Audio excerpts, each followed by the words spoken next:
There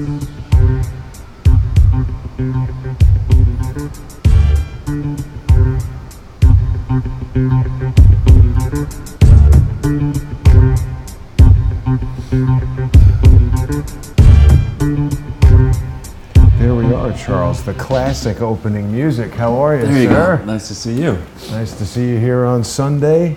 It's not Sunday unless it's Sunday with Charles. Well, thanks for having me back, and what a great job that art department, that rat department has done. You know, Charles, sometimes these things just make themselves practically because the title is so perfect and the imagery so readily available. I'm so glad we're getting some mileage out of this insane photograph of Rat Rodentstein.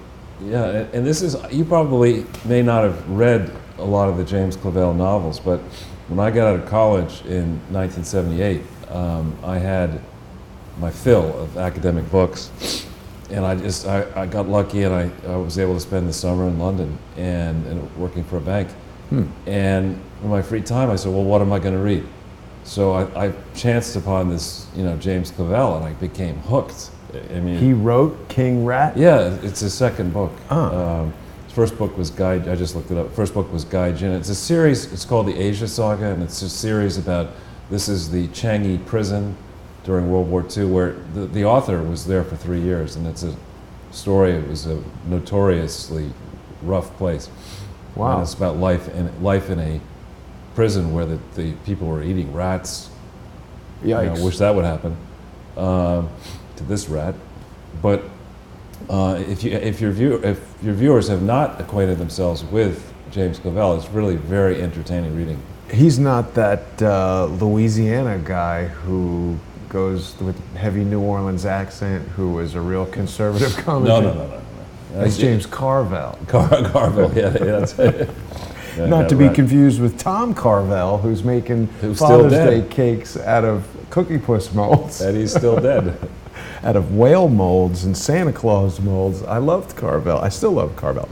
Well, I'm totally unfamiliar with King Rat, but we're very familiar with Rat Rodentstein because I'll tell you, Charles, I don't know if there is any other pundit, analyst, commentator, whatever you might want to consider yourself, Catfly. who has been calling out this rat, this rodent, for longer than you have. And not just because you dislike him or whatever, but pointing to real, tangible conflicts and real serious issues with him being the individual to head up this ridiculous witch hunt that is, slowing down the progress of what could be an extremely effective presidency. But wait, it gets worse. No, I mean, most people don't understand that the way that this position held by Rat is the most powerful position in the Justice Department. He runs the Justice Department day to day, on top of which the head of the FBI reports to him.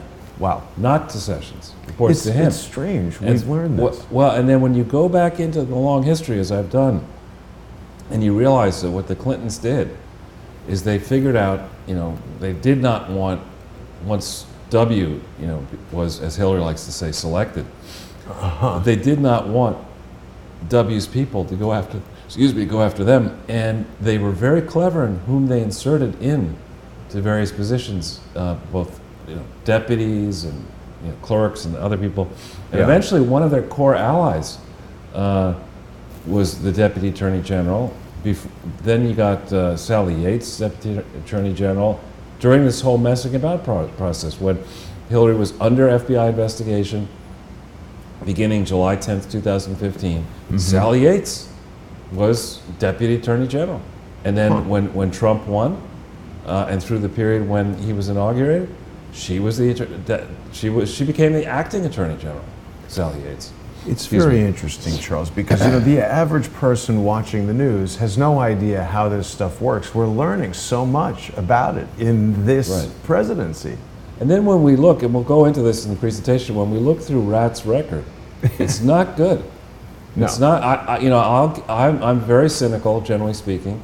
I like to double check and triple check. But you give me one flaw that doesn't make sense in somebody's record, and I'll say, okay, you know, that kind of stuff happens. But you start giving me 6, 7, 8 flaws, and then the defense most recently that, oh, I was just being sarcastic about the idea of wearing a wire, but yeah, right, Rat. Yeah. You don't have that. You don't have that leeway with me, anyway.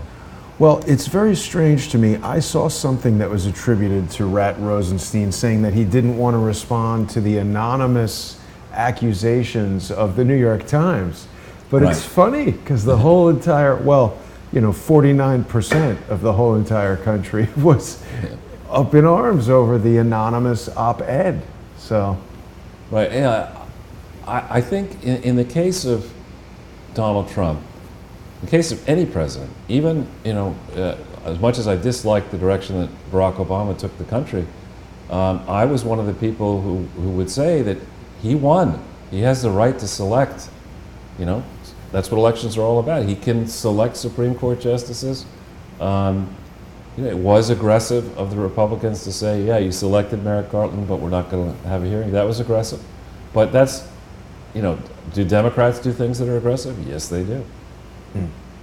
You sound a little ill today, Charles. Yeah, I'm sorry. I have a little bit of a head cold. Don't apologize. Yeah. I think people are just concerned about you. No, I'm fine. I just have a bit Pleased to see you showing up to call out the rat despite your personal health. Yeah, this is we're on a mission here. We are on a mission. And mission from Gad. A mission from Gad. And it's important, Charles, I think, to remind everyone that if I can't imagine that anyone watching is not already following you on Twitter, but for those that aren't, of course, you are there at Charles Ortel, frequently tweeting out important information and valuable insights from other like-minded people. How's the progress going here, Charles? I'm stuck at 31.8. It's been hovering right around that precise number, and I frankly do not believe that this is fairly being done. I believe that there's maybe I'm banned again, or there's some other new trick. But generally speaking, when I do other appearances, and these appearances, it has in the past increased the number of followers just because you get in more places. I was on Utrice Lead last week. I actually was very proud of that particular interview, and normally every time I'm on her show I get more followers, and I think there's something's being tamped down here. Yeah. But I'm pleased at where I am, and I'm pleased that people interact with me through your show and by email and Twitter. But I definitely do think that the Silicon Valley, in quotes, elites are doing their level best to game the system, no question. Which episode of Lead Stories was it that you were on, Charles? I think I have a link in the presentation, but it's this second one there. Aha. Obama, Clinton's, there you go. So people can find that on Progressive Radio Network. And I agree with your assessment that something strange must be going on. I have also been experiencing a bit of a Twitter tamp down. I was steadily increasing from the time I created this Twitter account, which is just at CS The Truth. And I'll admit, I don't tweet that much except for letting people know about broadcasts that are coming up or have happened, and I'm sometimes retweeting quotes from you or Kevin or Larry Klayman or Tiffany Fitzhenry, various guests that come on the show. But I was also having a pretty steady, even though sometimes slow, build up to 24.6, and then it stopped and it retreated to 24.5, then it went back to 24.6, and now it's been sort of inching downward. So perhaps I've reached a plateau, or perhaps your observations are correct and there's some unjust chicanery going on Twitter. As Hillary Clinton and Barack Obama like to say, we've got to go forward, not backward. Exactly. It doesn't make any sense. Twitter. It doesn't make any sense. So we'll have to see. Charles, what do you think about this talk, or was it actually signed, this executive order to investigate Twitter and Google? It's in the presentation. Great. I apologize, I haven't had a chance to fully review that, but I've been busily creating all kinds of things and updating our video playlist. Of course, that's a great resource for people who want to catch up with any episodes of Sunday with Charles that they might have missed. We had a great one last week with the good, the bad, and the fugly. And of course, Get Trumpy, that was another good one. But people can check out all those episodes here. And I must say, Charles, the artwork from Sunday with Charles is by far the most popular. I've been, for the month of September, offering to sponsors who join patreon.com and sponsor the show at patreon.com/crowdsourcethetruth. They can now select from any of the artwork on redbubble.com, and sponsors at $25 per month and higher are going to get free mugs. So wow. Some orders for those have come in, and I'm going to be processing those and sending them out very soon. So I definitely want to thank our generous sponsors from patreon.com/crowdsourcethetruth. And I think with that, we should get right into today's presentation, right? Sure, sure. So as we have been doing now for quite some time, we like to summarize the presentation in this cover slide. And I believe, because I've been watching Rodentstein very carefully for a while, that I think he really did cross the line, and I'll explain why. I think people are being generous and saying, you know, Sean Hannity's out there saying it could be a trap, be careful, you know. We'll get into that in a second. He crossed the line. He's crossed many lines, and I think we're in a place now where Donald Trump, he's facing down China. He's facing down Putin. He's facing down, you know, Maduro. He's facing down all these people.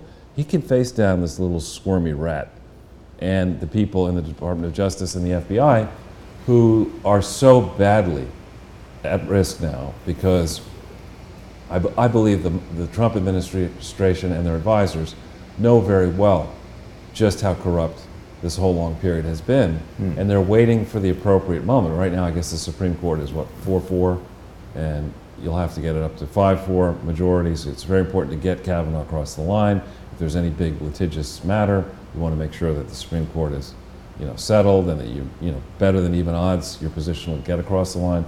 So I think they're waiting for that. But I believe, and I believe as well, that Donald Trump and his team understand that with each passing day, as his policies and as the legislation passed under his watch bears fruit, not really just for the rich, but more for the lower and middle classes, and in particular for the African American, Hispanic, and minority communities, Donald Trump's economic plan is really working very well. So with each passing day, as it becomes more and more obvious that it's working, and it's not due to Barack Obama, but instead to the Trump team. In spite of Barack Obama. Yeah, I know. I mean, that was a classic. We talked about that last week. Barack Obama actually trying to take credit. And even, I think he uses the phrase, thanks, Barack Obama, you know, as if we owe him a thank you. No. He's like an old man watching the TV, drinking a beer, and like... or that Coming to America in the coffee shop, right? I mean, the barber shop. I mean, it's just, it's pathetic. Yeah, that it is.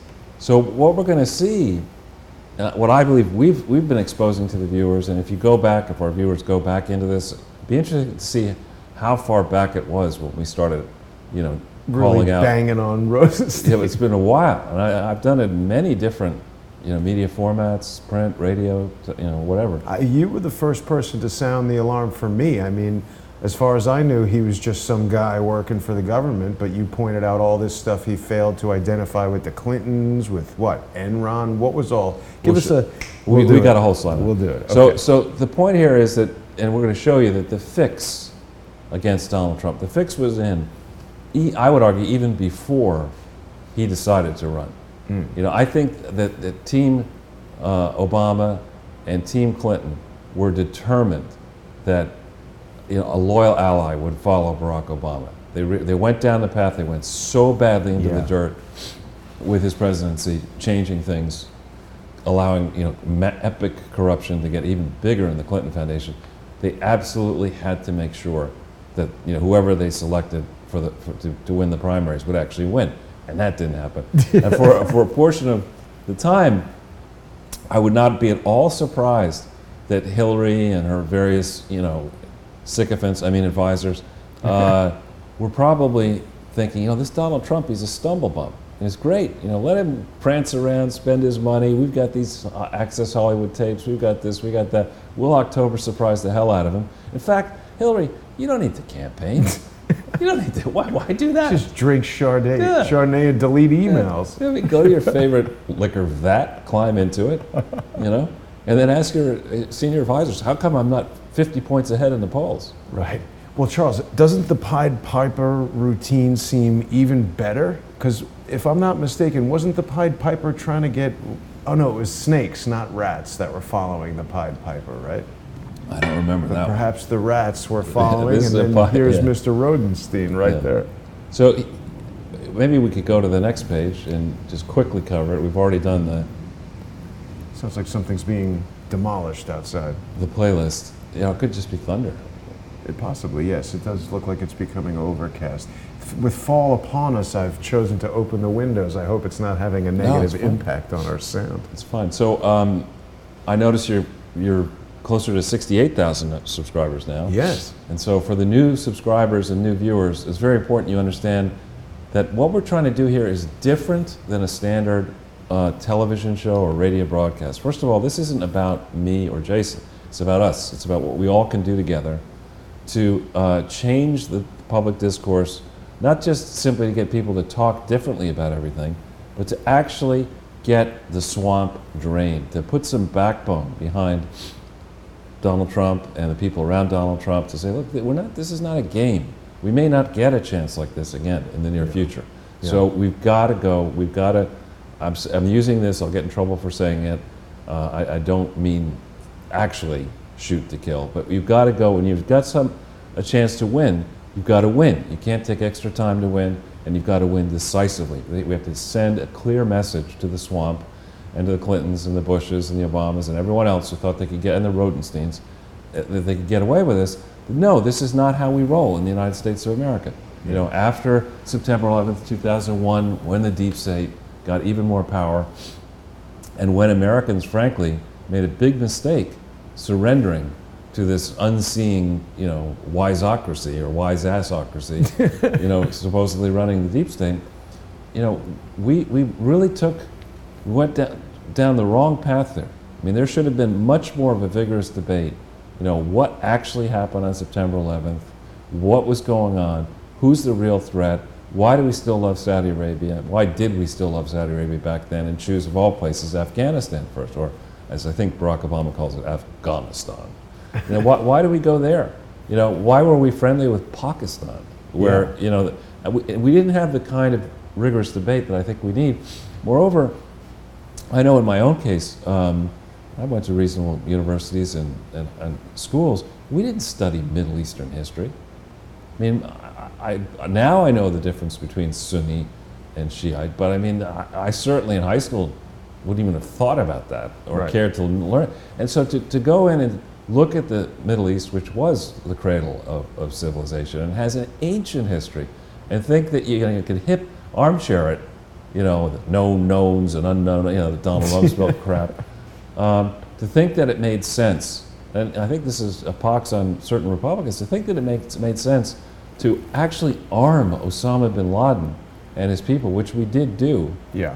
as a means of pushing back the Soviets, the Soviet Union and Afghanistan. I mean, what were we thinking there? I mean, Well, it's they're kind of still like doing it. It's like Fast and Furious thinking. You know, let's let a river of steel or iron or whatever it is, excuse me, go down to Mexico and see what'll happen. What about the Free Syrian Army? It's the same thing. I know. So in this show, what we do is we talk, we organize the discussion, we encourage commentary, we encourage emails, and you know, you can contact each of us through Twitter and me through my website. I can't answer, you know, 20-page treatises on things, and I'm not going to be able to watch an hour-long YouTube video. So a summary is the best way to capture my interest. A short paragraph at most. This is what I'm interested in. Do you think you have any ideas? I love that kind of stuff. Constructive comments, love that. And what we try to do that's a little bit different is on each slide, and we let people have the opportunity to download these slides for free. You can pull the stuff up, you can pull the links up that we're talking about, and you can study what we've been talking about at your leisure afterwards. You could watch this later. You don't have to watch the whole show now. But we found that over time, this is our 105th video, that more and more people seem to be watching it, sending comments and enjoying it. And for the prosecutors who are out there, and for the people who are the donors, the Clinton donors who are about to discover the hard way that it's a bad idea to give money to a charity and say it's a public charity when it isn't, because there are severe tax and potentially criminal consequences of doing that. For people who are on the fence thinking about, does this crazy guy, has these ideas about Clinton Foundation, is he somebody we should take seriously? You're talking about you? Yeah, or you might want to check the GE stock price. You might want to check a few other things. And on this one, we're approaching a major league Reagan speech time for choosing. I mean, you've got this November 15th deadline for filing the 2017 tax returns. There's a risk that those returns, because there are quite a few Clinton charities, will again be fraudulently filed. If there's a long pattern of filing fraudulent tax returns, and you're talking about billions, and you're talking about now a new IRS commissioner appointed by Donald Trump, and you're talking about some house cleaning that's going to happen at the Department of Justice, I think, and at the FBI, you're looking at that and you're saying, on the one hand, I've been really friendly with the Schlickmeister and his wife, Schlick Willie. Schlick Willie, and then you look at I won't be too mean to her on beginning of October, but you look at Chelsea Clinton and it's like, she's not a political Clinton. I mean, she's got the political instincts. You take her mother's political instincts and then you divide them by 1 million, and then they take the square root of that, and that's Chelsea's political instincts. Now, Charles, risk assessment has obviously been a big part of what you do for a long time, and you said that there is some risk that they might fail to properly file. If you had to assess that risk, would you think it's a high risk or a low risk? Well, we're going to get into that. It's a very, very high risk. And again, another group that should be watching this, and we're going to get into some specifics, is the team of accounting firms that are out there. There are not that many left. Auditing the Clinton Foundation, making the decision to do the Clinton Foundation's independent audit for 2017 is I want to be an Arthur Anderson moment. Also high risk. Very high risk. Yeah. I wouldn't be going there. You say sell on that one. I do say sell. Sell, forget, expunge, forget. Short it, do whatever you can. Forget you ever even thought about it. Yeah. So, again, thanks to the viewer who made the suggestion that we ought to have 8 key takeaways in each presentation, and that's what we try to do here. So it's become a new standard on the show. Exactly. So we have this ungovernable deep state, and I think the Berniacs look at this and they say, we don't like this, and people like me who grew up on the right and are I would say, at least when it comes to thinking about the Defense Department, I pay heed to former President Eisenhower and his comments. This idea that the deep state can just do whatever the heck it wants to do, that can be anonymous, that it can find out all kinds of confidential information about American citizens and spy on them inside our borders in the middle of political campaigns. This is just, forgive me for saying it, it's just bullshit, and it's got to stop. And the extent to which it has been happening needs to be made known, and a lot of people need to be investigated, prosecuted, and then incarcerated over this. It's just unacceptable. And this, if we hit that Zero Hedge link, I don't know if we can hit it. Yeah. Okay, yeah. Yeah, Trey Gowdy is he's a great guy. He's retiring now from the Congress. He could probably have stayed in Congress for the next, 80 years. He's got a pretty safe seat. Why do you think he's retiring? I think he's just tired of this crap. I mean, it's just, do you know why? I don't know, but I have certainly learned things about him that caused me to wonder. Our mutual friend Jan Weinberg told me that he received a lot of campaign funding from Boeing, and of course there's a Boeing factory in his district, so perhaps there's a little bit more swamp tentacles around his legs than we realized. That could well be. I mean, the cost of running for Congress, and every 2 years, is very high. Cost of maintaining 2 households, one in Washington, D.C. is very high. So unless you have independent money or you saved up money, you're going to be susceptible to large corporations. That's a huge problem right there. I know. Anyway.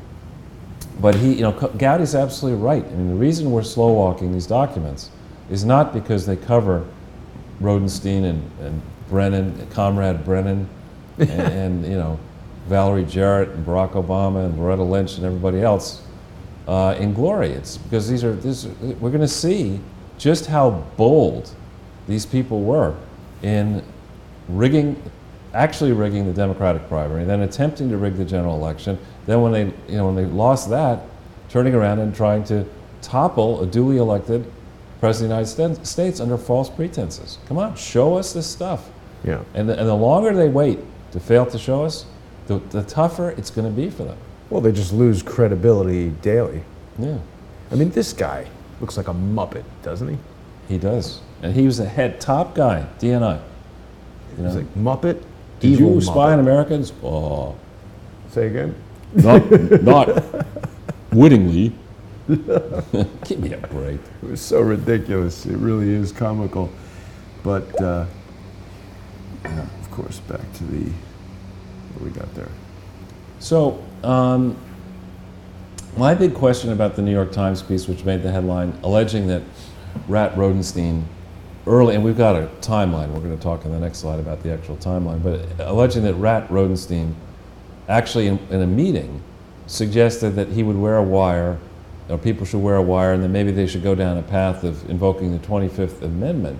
I mean, this is the kind of story, maybe at the Times these days, everyone, around 4 o'clock in the afternoon, they break open the Chardonnay and the Scotch, and they just throw darts at the wall deciding what stories ought to get in the next the paper that night. Or which sources to have sex with. Exactly. I honestly, several times I've had dealings with the New York Times, I found people to be incredibly professional and aware of the seriousness with which their stories are taken. So on something like this, coming on the heels of the anonymous opinion piece, I got to imagine that this story has been in development for a while.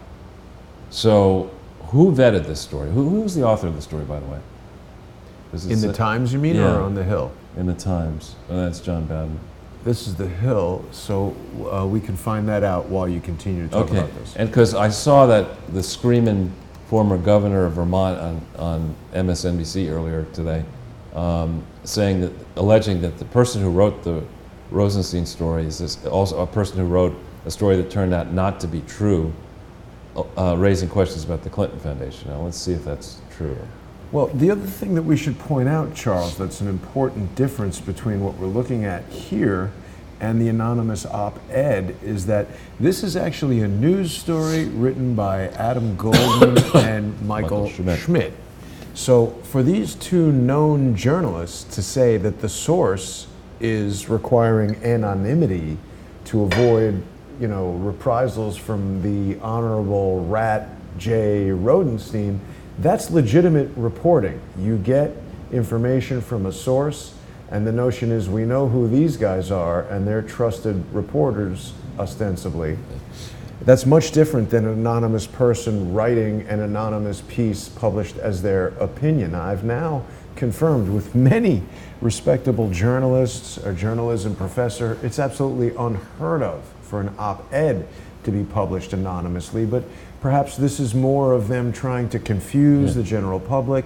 That's going to be another topic we'll talk about today, is just putting this bunk information out there to confuse people in a general sense. But they're standing by this story, and as we'll go back in the slides,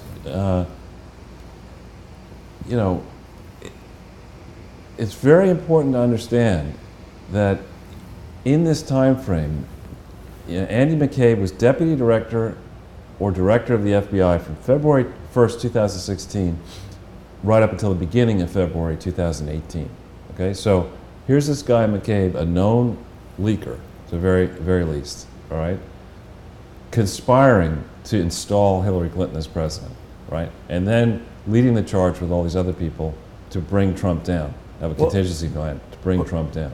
More than leaking, we know he's a guy who's using his federal resources to meddle with elections. He received money to campaign for his wife in direct violation of the Hatch Act. Yeah. And then, so we've got this idea that I.G. Horowitz may have more stuff coming down. Now, my understanding about Horowitz was that his charter is only to investigate current employees. So the fact that McCabe has left, I wonder what that will do. But there is a rumor. I hesitate putting CNN up here because, you know, we know most of what comes out of CNN is not true. But it's worth putting up to show that even these CNN type, you know, failing piles of garbage are compelled to report this. It would seem to lend some credibility to it. Yeah. And, you know, the thing to remember about Rat, and we're going to go on the exact timeline in a few minutes, is that this wasn't like, you know, his 8th year on the job as Deputy Attorney General. It was in the first month he gets there. He says, you know, what do you, I mean, he's trying to say it was sarcastic. What do you want me to do? Wear you know, have people wear wires and then we'll invoke the 25th Amendment? You know, his first month in the job, you know, I think he was seriously trying to think about doing that. So the idea of this being a planted story, I don't buy that this is a planted story designed to trick Donald Trump into making the mistake of causing Sessions to fire this guy so that then when the election happens, right, you know, the Democrats will win and they can finally impeach. I don't buy that at all because this is extremely damaging to Rosenstein. Isn't it also a crime to surveil the President of the United States? I mean, how can you just record conversations with the president without his knowledge? Well, I don't know about that, what the rules are. I know in New York is a state, if you were in New York, where you don't, the only one party needs consent. On the phone, is that the same as in a private meeting? Isn't there some presumption of privacy in a personal meeting? I'm not a lawyer, so I don't know. Wow. It's an interesting question, though. Omarosa did it, and nothing seemed to happen to her. It's craziness. Yeah. So if we go back in there. We talk really about this, but if we hit the zero hedge, my big question on all this is why would Sessions, who was, you know, the Attorney General, why would he tolerate this? I mean, think about the audacity. I mean, I would understand Rat Rosenstein going off to some restaurant and back room, you know, with trusted confidants and floating these type of ideas, making sure that the security was there and all that. But I certainly don't understand having these type of discussions on Department of Justice property.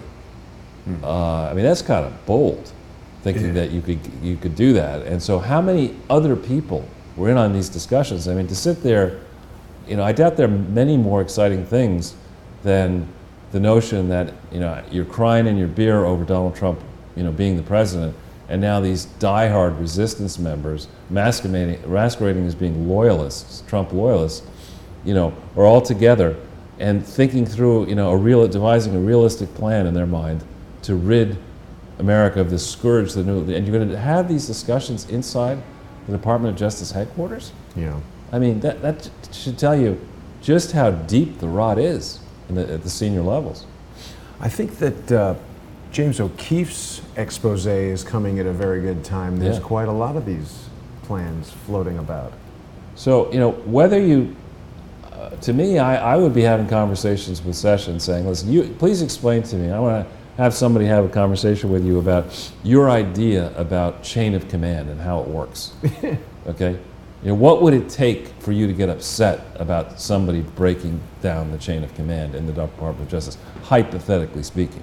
Did you call it the dumb Department of Justice? I did not. But I heard that. Yeah.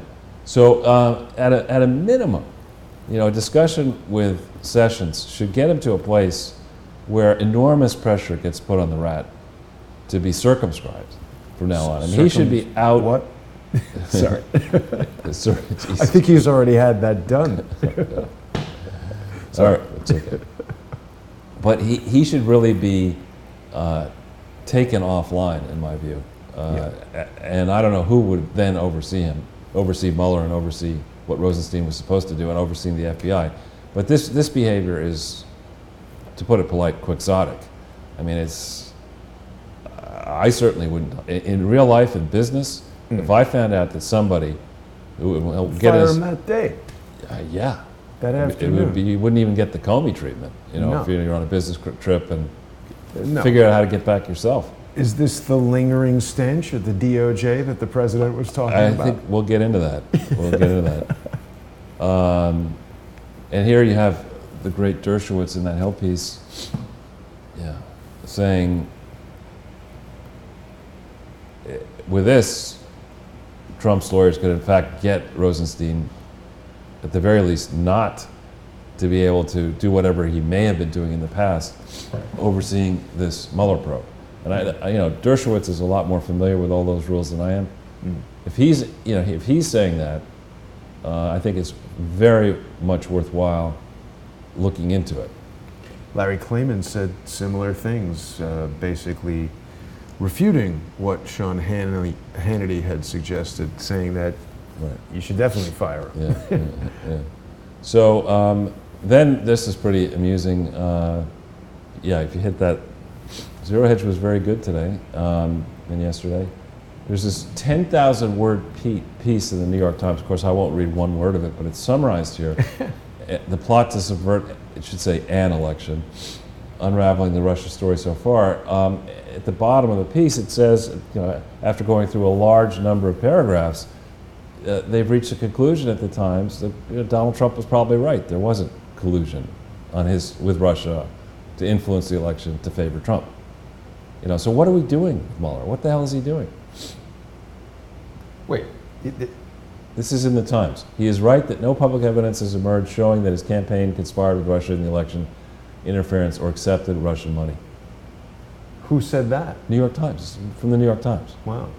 You know, gospel. But people who like the New York Times will choose to not read that Oh, part. of course, yeah. You can't. 15 reasons why you Forget can't about do that. that part. Yeah, I'm reading all the other parts that say something did happen.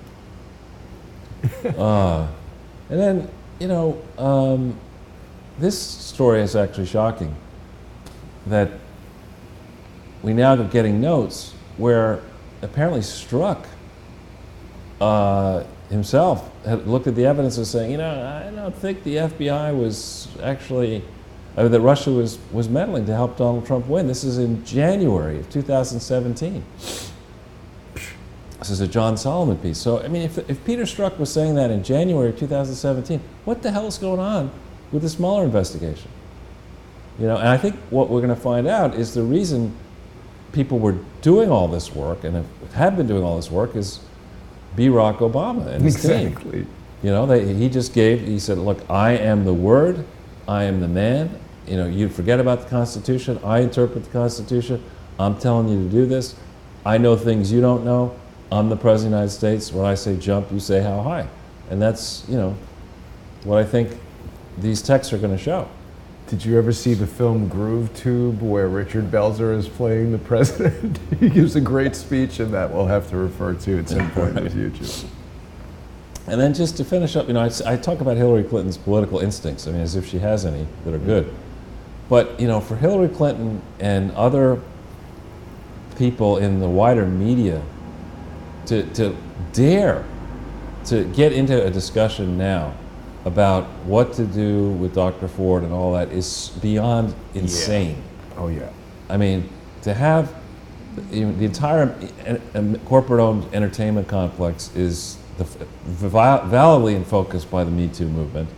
You have major league questions about Bill Clinton, and then even bigger questions in my mind about Hillary and now Chelsea enabling Bill, rather than, you know, if you're going to go, as we are now doing, and investigate these allegations involving Kavanaugh and a young lady, when both of them were very young. The lady was 15, Kavanaugh was 17.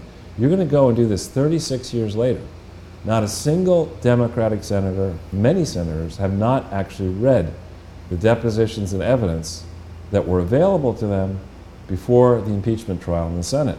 Not a single Democrat, Feinstein included, did You're not. talking about Bill Clinton's impeachment Right. trial. They haven't, you know, they didn't even look at that evidence. Kind of the same way now they're not really looking. Nobody except Feinstein, maybe, has actually read this letter. Okay? But for Hillary Clinton to insert herself in the debate, it's like, how badly do you want to get bashed here? I mean, this is silly. Pick something else. Write a cookbook, you know, about a cookie cookbook. You know, you could call the next book, I Should Have Stayed Home and Baked Cookies. She could write a cookbook on how to destroy countries.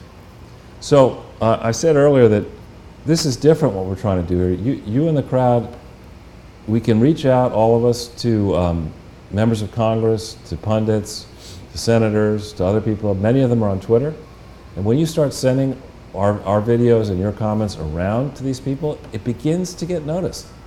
And it's going to we're going to help shape the debate. So thank you very much for watching all of this and now for sending this stuff around. Now let's make a difference here. Yeah, I think it's already happening, Charles. Yeah. So this first zero hedge thing, now let me start on Dr. Ford. I think that not just because the Me Too movement is going on, I think when people make accusations of this type of behavior, even if they're very old, we all need to understand that when this kind of stuff happens, when people are allegedly violated, either men or women, a natural reaction is to say nothing. It's a humiliating experience, and too many people do say nothing. Yeah. But we also need to bear in mind that, unfortunately, to get attention, people will also make false accusations, and that is also very bad. Well, I don't know that it's necessarily motivated by a desire to get attention. I think there could be many reasons, and in this case, obviously, several political motivations that might be there. Could be financial motivation, as we'll explore later. But so what? There are a number of things that make me very concerned about this whole scenario, or as my Finnish friend says, scenario. The first is that the letter arrived supposedly in Feinstein's hands late in July of this year. As of moments ago, before we went on air, I checked, and I don't believe any senators have seen this letter other than Feinstein and maybe her staff. That's odd. And that's really weird. I mean, it's July 30th today, we're September 23rd. That's a lot of time. And to not even be sharing it with colleagues and asking their opinion? Yeah, I mean, it just, to me, before I put the country through this kind of brouhaha, if I were Grassley, I would demand to see the letter, because it could be a stunt. And then when we see, the number of people who are now coming forward and saying, I wasn't there at that party, I don't, Kavanaugh's denying it, which of course he would do, people would say. But when you see all this, and then you see how the negotiations are going back and forth, this is not a good faith negotiation. That negotiating is what I used to do for a living. And very quickly, before you enter into negotiation, you decide, is this somebody I can negotiate with? And Deborah Katz is not somebody I would negotiate with. I mean, she is the demon rats. No, yeah, she's a partisan hack. She is somebody who is, you're never going to get to a deal with her. And you see signs of it. I mean, first of all, it's not like, I don't know, I'm calling Dr. Ford up and saying, I need to talk to you. It's the head of the Senate Judiciary Committee is saying, you say you have something that's material. I'm in charge of confirming or not confirming a Supreme Court justice. That's kind of important. You have the stuff you want to tell us. Come forward. And she's negotiating? Yeah. She's saying, I'm not going to do this. It's not like Grassley reached out to her first and said, I hear, blah, blah, blah. She is quoted as having spoken to the Washington Post reporter. Somehow she was able to do that. And, we don't get a chance, the Judiciary Committee doesn't get a chance to actually vet this a little bit better. And, the Judiciary Committee, Grassley, did have a right to set conditions of, you got to come back to me by this day. He's bent over backwards, and instead of getting a concrete agreement, which would negotiate all the terms, I never, at the quickly into my career, used to be when you were selling companies or buying companies, you would enter into a letter of intent, and then you would waste a lot of time and energy. Sounds like an MOU. It is. It's effectively an MOU. And I was among the early people to say, forget that. We'll just go right to a contract. Forget the letter of intent. We'll draft a contract, send it out to 5 finalists or whatever, mark up the contracts, and people will say, well, that's going to cost me a couple $100,000. The company I'm selling you is going to cost you $900 million. Yeah. You can so spend if you're the serious, 200. pony up. Yeah, exactly. And so we did it that way, and it's not common practice to do it that way. But with this one, you're not even getting, even today, you're getting out of the other side, well, we will be there at 10 o'clock in the morning, but there are still some details that we need to work out. Baloney. Yeah. You're trying to get us past Monday, because you know that if you get us past Monday and we on a glide path waiting to Thursday, that something could come up, a health emergency, and this, then it's the Friday, next week. then it's the campaign season for the Senate, and you push it out. The objective of this team, the political objective, is to have this decision happen after the election, and then hope that the Democrats get to a place in the Senate, which I think is unlikely, but in the Senate, where they can make sure that they stop any nomination. It's kind of transparent, isn't it? I know. So, and you know, it's just really, it's not cool. Now this thread reader app. This is, I think, from it's a very, I think next one Oops. now. Yeah. This is I think from Kimberly Strassel. It's well worth reading. And we won't do it now, but when you have time, read it. And basically, she's playing inside baseball. She's speaking to reporters. And it seems like even the Washington Post story is breaking down.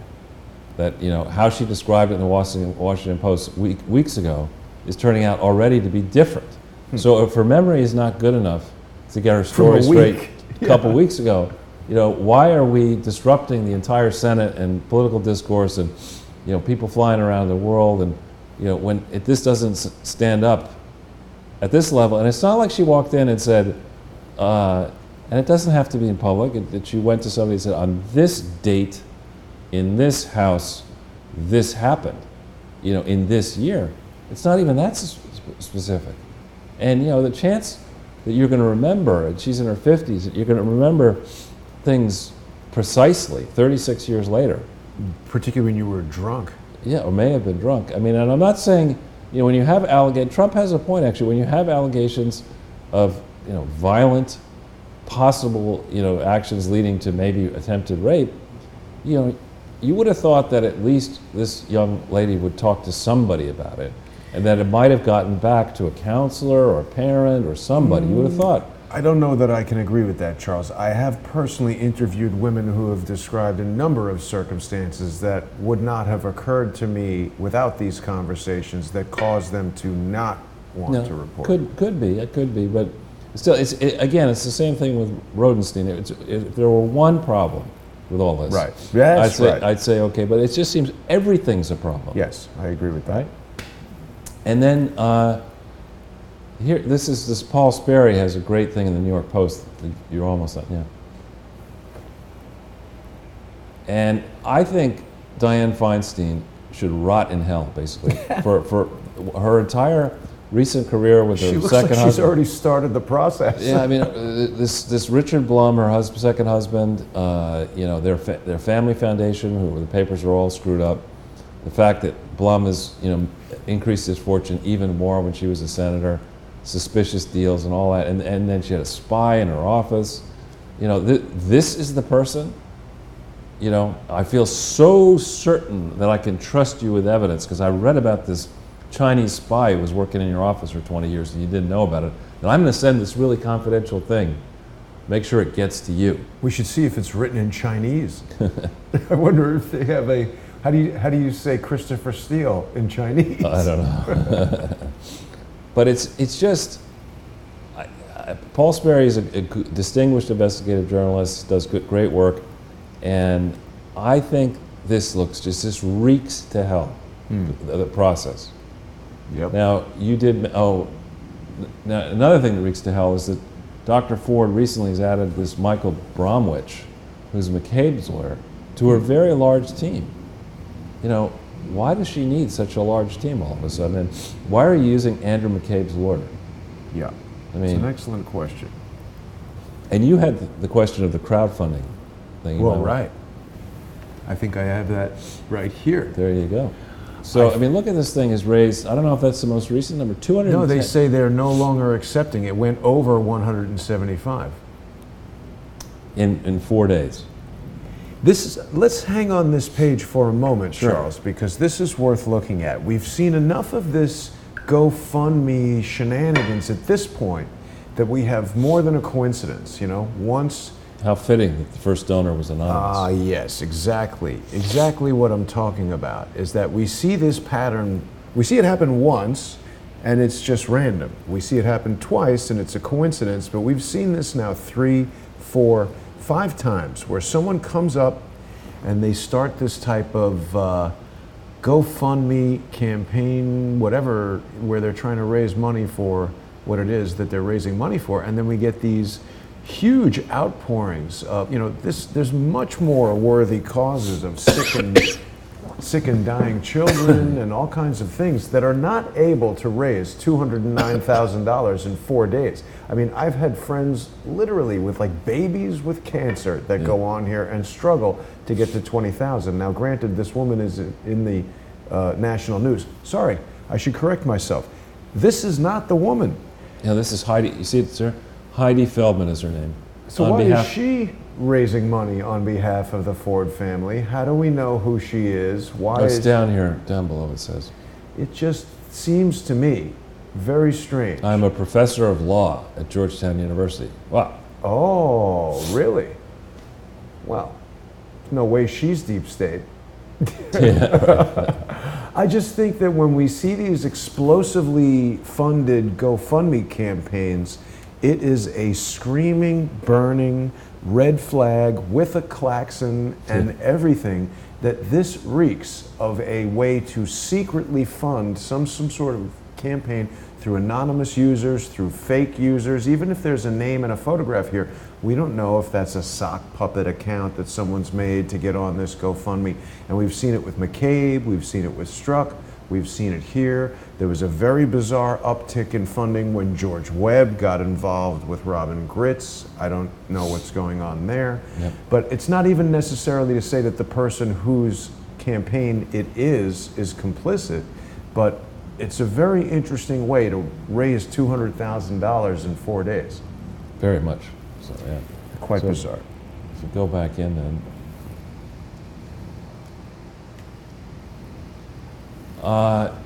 You made references to Donald Trump. I think this is on a path here, at least his staff, to get an executive order to begin the process of investigating. I wouldn't just investigate Google. I'd be Google, Facebook, Twitter, Amazon, Apple, maybe.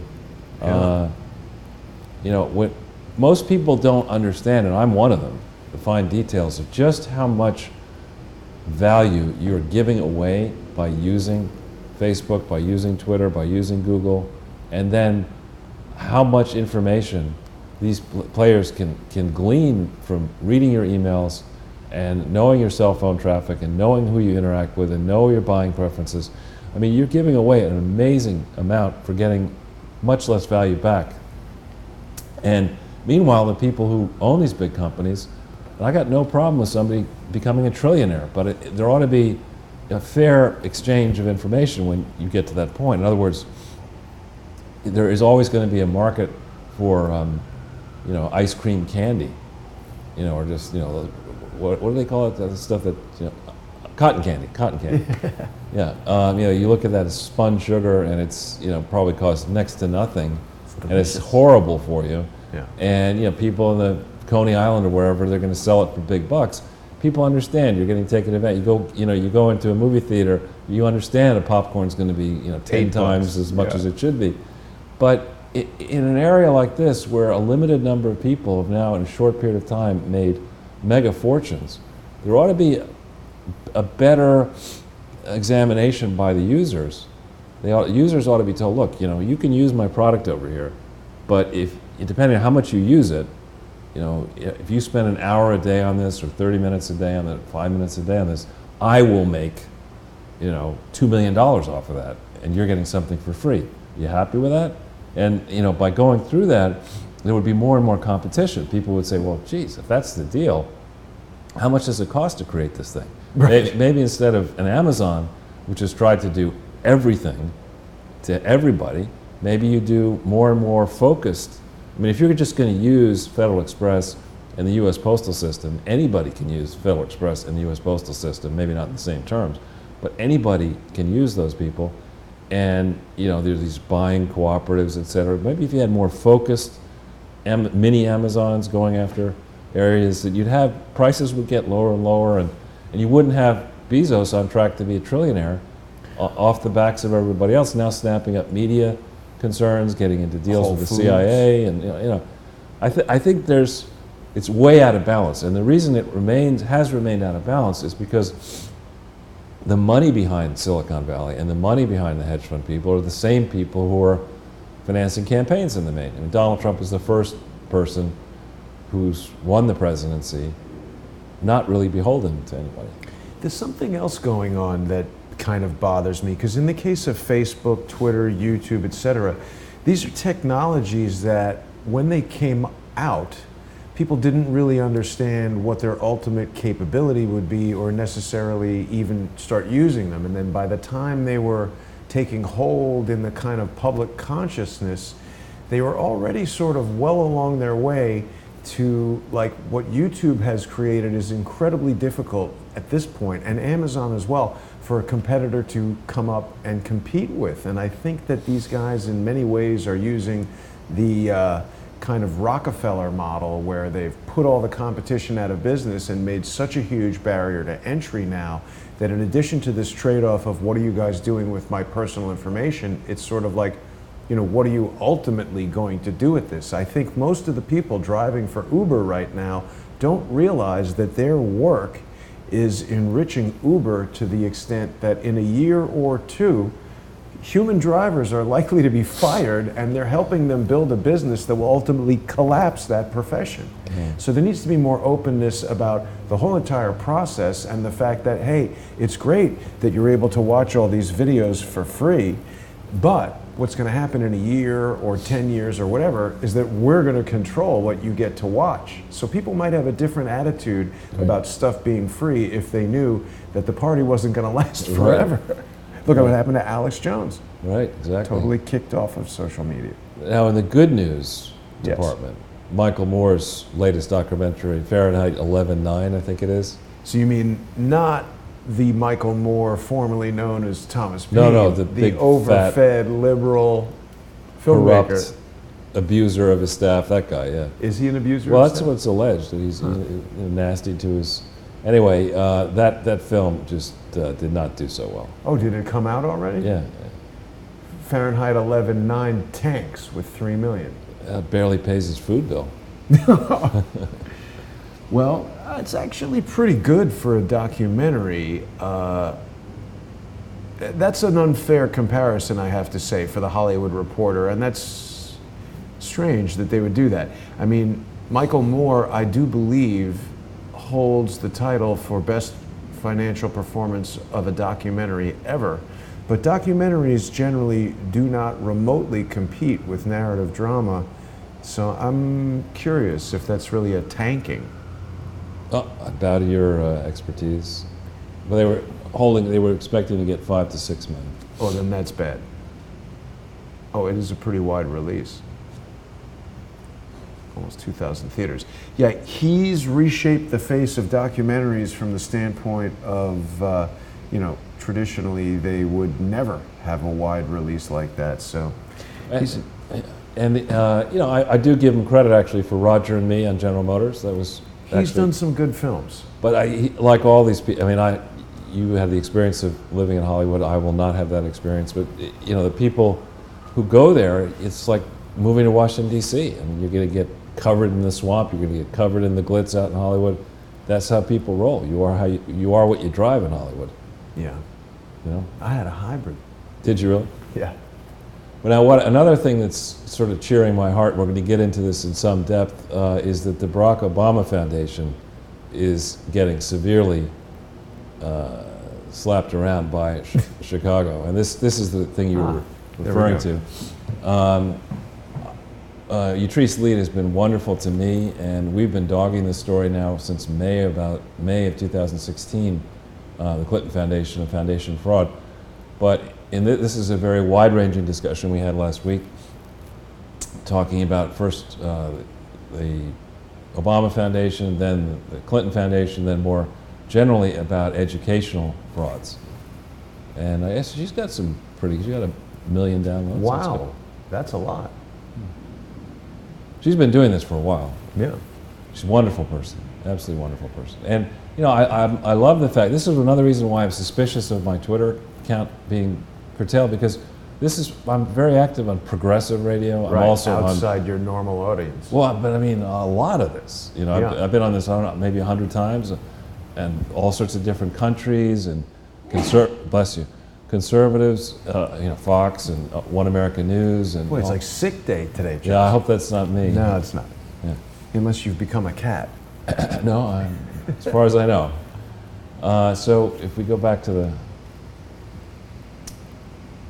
then this is a story here about Cornell, and we're seeing more and more of this stuff. I began to notice this when I started studying the Clinton Foundation and the HIV/AIDS question. My father being still very much alive and being a physicist who has many patents and many academic papers, most of which were done by him alone, some in teams. When I started checking the HIV/AIDS work, the rationale for doing things in the way people are doing it, I noticed that a lot of the papers these days are by multiple teams of 8, 9, 10 people, and that instead of having maybe a 3-page resume or 5-page resume, these academics would have like an idiot Gruber. I think his resume is like 75 pages long of study after study after study after study, and I'm sorry, no one is that smart to get to see what no one else sees and write, a resume, 75 pages worth of titles of things that you've written at PhD level, challenging the forefront of thinking.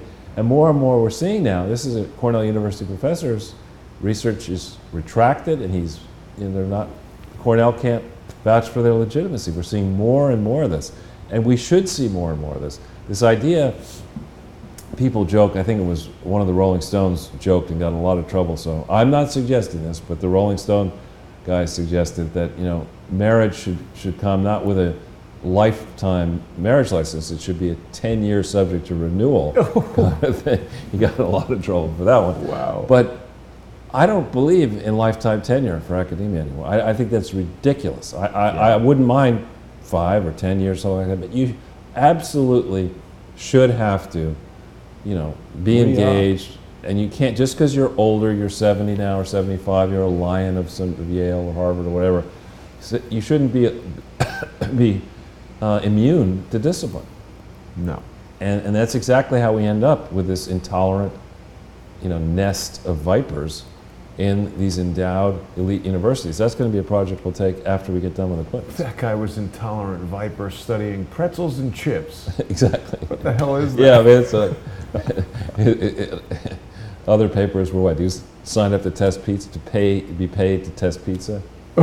What did it? That wasn't him. Now, this one here, I see conflicting. I Googled Clinton Global Initiative, and this is something that purports to say that in Chicago, of all places, the Clinton Global Initiative University was recently active in projects, and they've never registered to be a university in the places where you need to do that. They've never jumped through the right hoops. They don't have the authority to do any of that. Nonetheless, they've been operating this Clinton Global Initiative University since about 2006-07 timeframe. Looks like they read that guy's study because they're putting kale into the bag instead of chips. Yeah. So I chanced to then say, well, is there going to be a Clinton Global Initiative in New York, as there typically would have been? And I may be missing it, but I see no signs of there actually being a Clinton Global Initiative this year. This would be the week when they would have it. What do you mean, a party? Or yeah, the party, yeah, it's a $10 million party. I guess they probably know that it's too high a risk that either you, myself, or Laura Loomer might go there. Yeah. So but we are going to be focusing heavily on the Clinton Global Initiative. Now, if we go back in there for a second, I would like to just bring somebody into the frame here. BKD, we call it Notorious BKD. This gentleman here is, I believe, the chief, it says chief operation, I probably should say operations officer, but chief operations officer at BKD. This gentleman is the current chair of the American Institute of CPAs, which most people wouldn't care about, and I don't particularly care about it, but this is the leading organization that governs behavior of the accounting profession. This guy, who was chief of operating officer of BKD, fortunately for him, he didn't come up through the Arkansas track. He came up through Oklahoma. They're admitting here it's an operation. Yeah. And he's probably a very decent person. If you're watching this now, you have a profile and courage moment ahead of you, because BKD, allowed its name, the predecessor firm of BKD, Baird, Kurtz, and Dobson, allowed its name to be used through 2012, BKD as well, through a body of accounting work that I would characterize as worse than sludge. If you want to teach somebody, how not to be an accountant, you look at the body of work that these people did, where they didn't get the name of the client right, the address, they didn't check to see whether it was legally authorized to do any of this, they didn't use accounting principles that are required in the United States of America, they missed massive fraud, construction fraud, solicitation fraud, disciplinary actions, the numbers don't foot. Can they at least get a bronze medal for showing up? No, they don't even get a part. Not one of those? And so Mr. Hansen, if you're listening, and your people at BKD, if you're listening, this is not going to be a case where you could say, this will slide. It's not going to slide. It's not going to be very wise to fight this, because the records are out there. Your audits are out there, or they've been hidden, and we have them now, and they're grievously wrong. And it turns out that, remember we talked about that whole thing back in November 16, 2015. It turns out that when the Clinton Foundation, after I made an issue of it, and I said, you got to refile, and you better do it correctly, they didn't listen, and they refiled. And the person who refiled, signed these amended Clinton Foundation returns, is a man called Michael Wolff, who's the chief risk officer for BKD. So now in 2018, you can't say you didn't know you had a problem back in 2015. And, this is, as I say, it's one of the reasons I got involved with this, is when I saw it was so far away from the norm that, the only way it would stand would be if Hillary Clinton became president of the United States. And I checked into that, and I said, that's not going to happen. I said, this is going to be a good lesson. So, Mr. Hansen, if you're a decent human being, and you'd like BKD to stay in business, I strongly urge you to fully cooperate, to even seek out the FBI, seek out the IRS and say, here are our work papers, we effed up, it was the Arkansas branch, and this guy Wolf missed it, we made a mistake, mea maxima culpa, we will now help you get to the bottom of this. And by the way, this is a firm, Michael Wolff was involved making a decision in 2017 to pull an audit done by BKD of a publicly traded trucking firm called Celifon Group. And that's if you've BKD's issued its stamp of approval on an audit for a publicly traded company, and then you go back and revisit that work, these are shares trading, and the shares of the company are going to plummet when you pull the opinion. You know how to do that. The opinions of every single BKD, in quotes, opinion of the Clinton Foundation needs to be yanked back and disavowed as a matter of urgency. Well, what about staying out of jail? Isn't that another reason for him to? Well, I'm not an expert on criminal law. I just think here's a guy who's, it's not like this guy can say, well, I'm just where I work for a small firm. And, he's the chairman of AICPA. He's the chairman of the top body. This is the body that works with Congress, and is meant to set standards for how accounting firms operate. It's the preeminent thing. It's been around for. This guy's the chairman of it. American Institute of Certified Public Accountants. Right. Wow. So you can't say, I'm not an accountant, so I don't know much about this. And it's his firm we're talking about here. Wow. And when I got into this, to be fair to accountants, if your job as an accountant, simply put, is to ferret out fraud. Yes. Is to make sure that you examine the processes and the systems and the results and reach an informed conclusion about whether the business you're operating is free from material misstatements and omissions, which is long way of saying free from fraud. Okay? Instead, and I can understand why the firm was new to Arkansas. They were building out their franchise back in in 1997, October 23rd, 1997, or thereabouts, when they started saying, oh, that's great, we can get more business here in Arkansas. I understand starry-eyed people saying, you know what? He was the former Attorney General, then Governor, then President. Hillary's a lock, she's going to be President. Of course, we'll do them a solid, you know, and then we'll get all kinds of businesses. This is great. I can understand why you would go down that path, but I don't understand why now, this is our 105th video, and there's a body of work beyond what you and I have done together that's extensive on this. A lot of people have been looking at this. Nobody has come back, no credible person, nobody has come back and said, Charles, on the accounting stuff, you're wrong. But I think I understand why. And I know that for the sake of this guy not suing you or I, we can't accuse him of anything, and I'm not doing that. But I think we've established enough of a pattern here to say that it is a standard modus operandi of the Clintons to get whoever is in charge of the most credible organization of whatever it is that you're trying to defraud and get them involved in the fraud. They controlled the coroner when Bill was the governor of Arkansas because they knew they needed that to be able to get away with murder. They controlled the Attorney General in all the cases where they're meeting on tarmacs and doing whatever it is that they did. So if they were going to do accounting fraud, I'm not necessarily saying that they did, but controlling the guy who's the head of the American Institute of CPAs seems like a way the Clintons might try to do it. Right, but you know, for this guy, when you look through it and you say, okay, you know, I doubt he's read this book. Very few people have actually read what happened. But you know, now we know what happened, right? He's reviewing it on Amazon. Right. No, you know that she didn't win, and you should know by now that she's never going to win, and also Chelsea's never going to win. So like the strategy argument of, you know, well, this is a bankable family. You know, Chelsea will be president one day. We'll help them out. You know, we'll suck it up. It's only money. We'll close the Arkansas office. This and that. That's not what's facing the BKD. BKD is, I think, the 13th largest accounting firm in the United States of America. It has ambitions to be bigger. And here you have a guy sitting on top of the regulatory operation, you know, and I think BKD better be taking this very, very seriously. I think they are so at a loss for words with regard to what the hell are we going to do that they're frozen like trapped rats. Rats again. Exactly.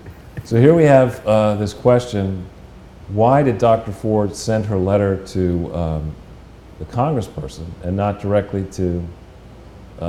This is from Sean Davis, who's a very good guy. Why didn't she?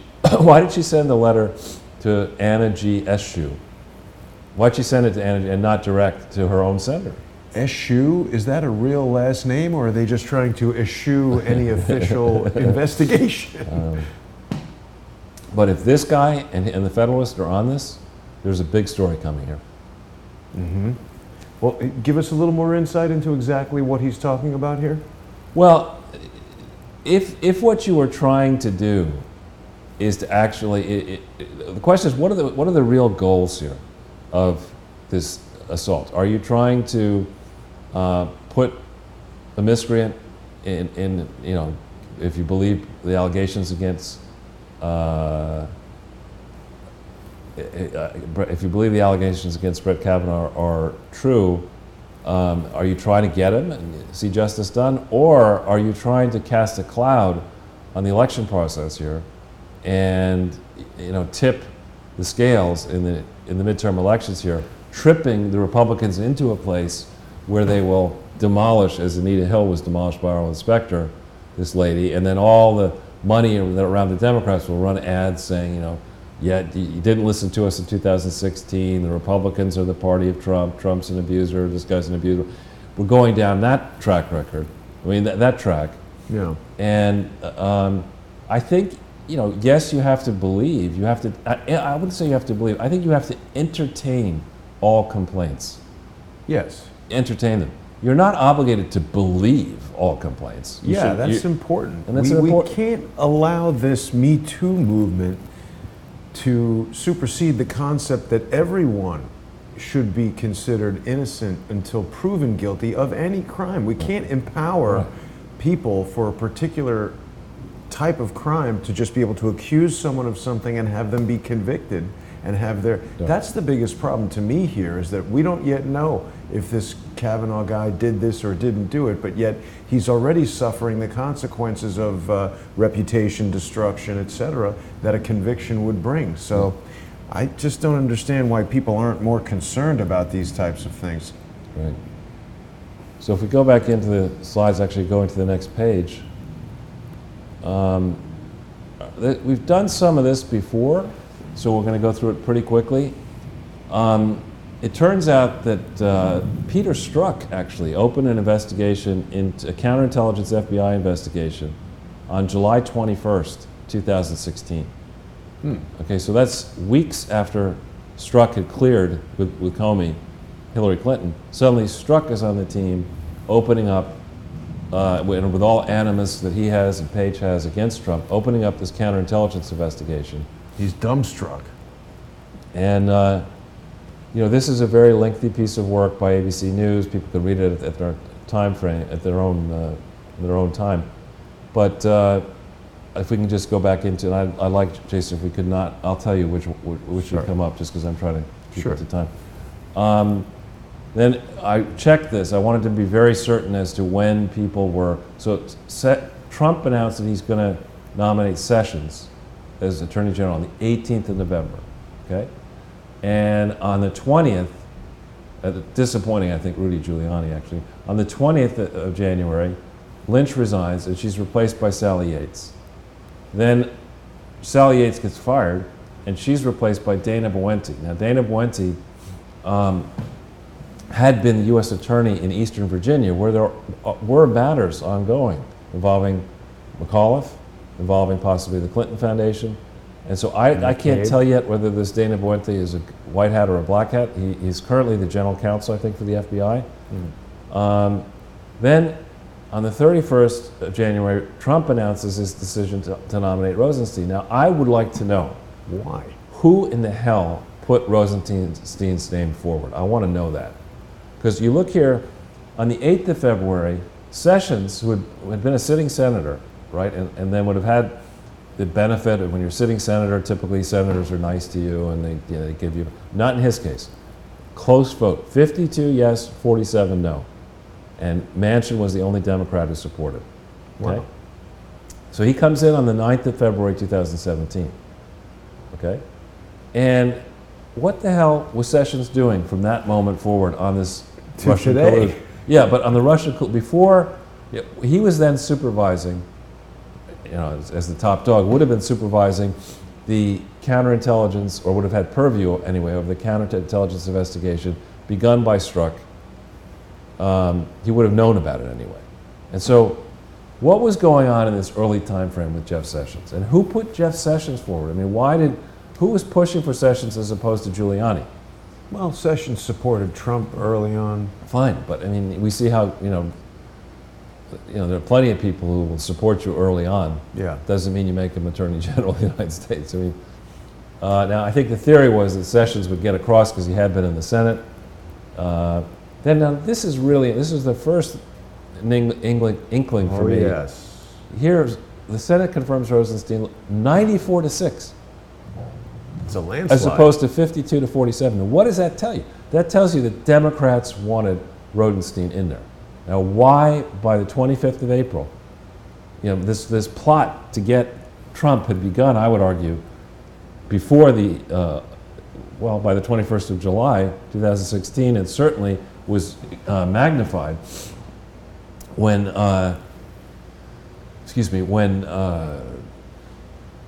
you know, as he got in there, it got magnified and magnified. And now you're 25th of April, 2017.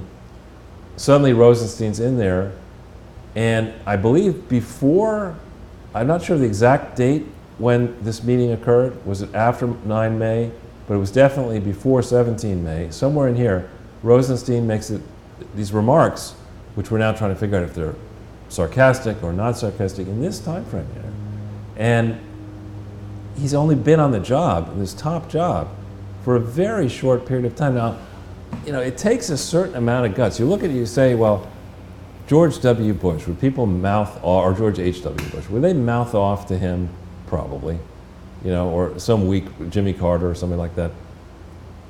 You see the way Donald Trump, I mean, the 17 people who ran against Donald Trump in the primaries, and then Hillary Clinton, have learned a lesson. Little Marco, crooked Hillary. Right, yeah, exactly.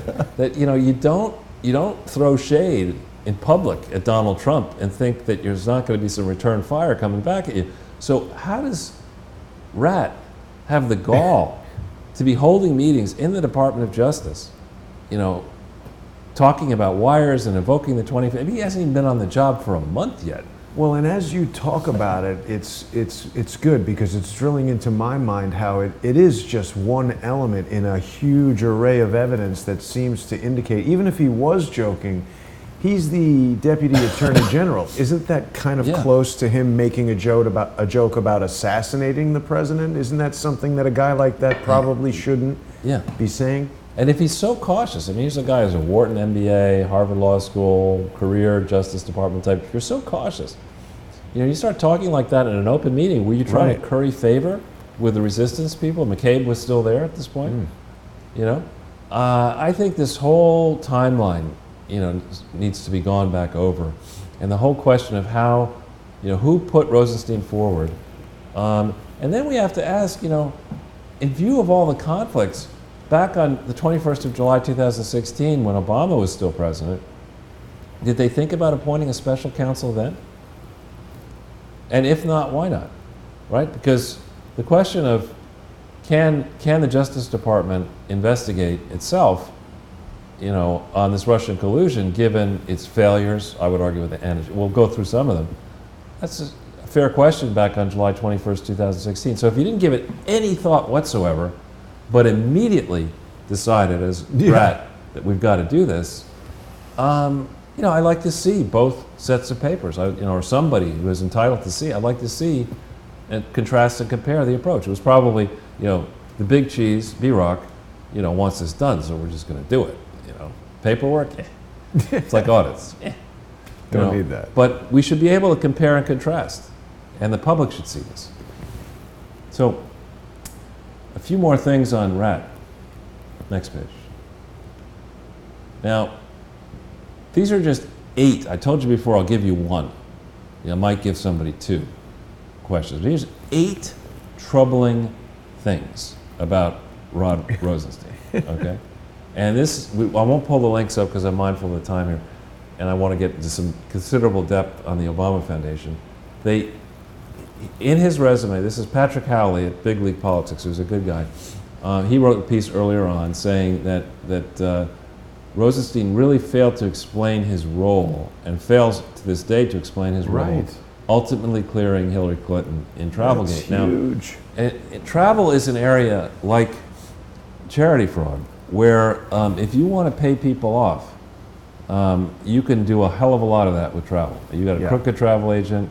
Buy tickets, return tickets, and you don't tell me you return them. Coach class. Yeah, exactly. You're sending people on travel they shouldn't be on, and or send someone coach and present a receipt for first class. And so it's like construction. That's another area, or land development. Well, let's see, that's what they do too. So, I mean, he was involved in this back in January of 1998, and also his wife was working in the Clinton White House. Oh.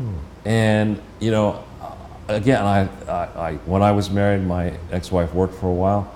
I think it's wonderful. It's fantastic.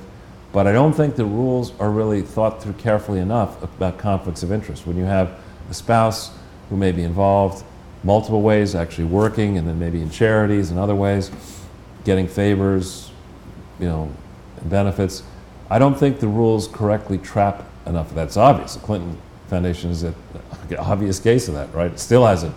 The system has still not managed to do the right thing on the Clinton Foundation. So I start there, and I'd give the guy a pass in 1998. It's 20 years ago. He was 32. Okay, so maybe you make a stupid error when you're 32, but not the 2001 to 2005. He's a Wharton graduate. Now, we Harvard graduates have things, ways we think about people who went to Wharton, but one of them we never tend to say is that people who graduate from Wharton with an MBA don't understand accounting and finance. They do. That's their specialty at Wharton. So if you're a guy trained, you're highly numerate, You then go and do well at Harvard Law School, and then you've now been in the justice system, and now you're in charge of the department for 4 years as the Clinton Foundation fraud escalates. You're the dude in the Justice Department who says, this tax fraud, we're chase. That tax fraud, we're not going to chase. 4 years, just as this thing is expanding, and he gives it a pass. I don't like that. Then he gets involved as point person, in theory going after Ranbaxy, which we've talked about at length, and their sale, I would argue, for inflated prices of adulterated medicine, which ultimately led to deaths, we don't know how many, and a $500 million fine. This exercise led by, or at least that Rosenstein put his signature to the ultimate settlement in May of 2013, I think has certainly not been studied closely enough, and here he is right at the center of that. As U.S. Attorney, he failed to catch the Laureate fraud, Laureate being based in, I think it's a fraud, in Maryland, where he's the U.S. Attorney, and it's certainly the relationship between Laureate, relationships among Laureate and various Clinton Foundation entities, CGI and others. Sorry, Charles. Trying to rush me, huh? No, I just teasing. happened by accident. He failed to catch that.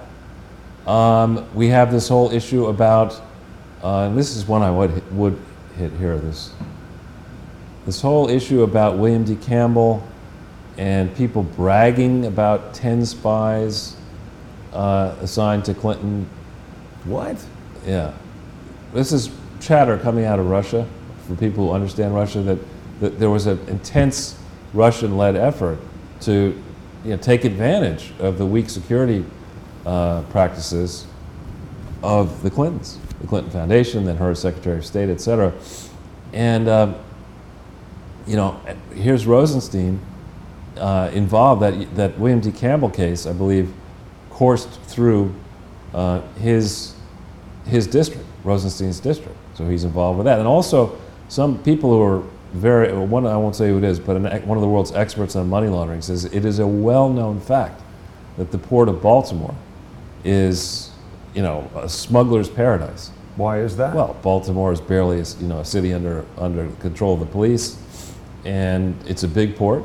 You can ship a lot in and out, and most importantly, whatever contraband you're shipping into this country goes right towards some of the richest portions of this country, and in the back of a truck. It's an easy drive from Baltimore up here. To New York, to Washington, D.C. Yeah. So then if we hit this is the ghost story, Anna Chapman file. He may have missed what was really going, quotes, missed what was really going on with Anna Chapman and those Russian spies. I still do not buy this idea that June 27th, 2010, we arrest the 10 illegal agents and then turn them over to, send many of them back to Russia in an unequal exchange in early July. I think it was the 7th of July or thereabouts. That's not the way it was done in the past. When we round up long-time sleeper agents in this country, you go through a process of convicting them, you put them into prison, they get used to and unhappy with being in prison, and then they start changing the way they think about talking, and then you get a lot of information out. We didn't go through that process. Very suspicious. June 27th, 2010, that's when the Tea Party was being savaged. That's when the Tea Party was getting very active. There was concern about the midterm elections that went very well for the Tea Party and very poorly for Barack Obama. So this, here's yet another questionable thing, I think, involving Rat. And then for sure, the next one, this Clinton-Bush Haiti mail and charity fraud. I mean, this happened in Baltimore. How do you send $37.2 million, we've been through this before, to a post office box in Baltimore from the parent foundation down to this Clinton-Bush Haiti thing, which was illegally organized, illegally operated, not controlled properly, all of which is here again in the district where he was the U.S. Attorney. And any one of these, if you judge by what our government does when it goes after fraud, any one of these things is a massive scandal. But you put them all together, and you say, no, wait a minute. On top of all this dude failed to get exercised. I mean, if you take just a small bit of interest into Clinton-Bush Haiti, he would have said the reorganization of the Clinton Foundation that began September 4th, 2009, we're going to cover this at length in coming presentations, is a massive fraud on its face. It's something that Michael Wolff and BKD were intimately involved with. They should have seen through this. They had BKD and Wolff absolutely, and the people, many people at BKD absolutely have far more information than I would ever be able to see. And from what I can see, which is limited, it is a bold-faced fraud. This charity was operating illegally, had been organized illegally, and then they slap it together while Lois Lerner is still senior at the IRS Charity Department. And you know, here Rat Rosenstein has been Deputy Attorney General from the 26th of April 2017 to date. You know, when you were talking before, Charles, about there not being enough laws in place about husbands and wives doing things that they can do, I was reminded of some kind of study I saw where they took an area of a retail store and eliminated security cameras, and in very short order, the amount of theft from that area skyrocketed.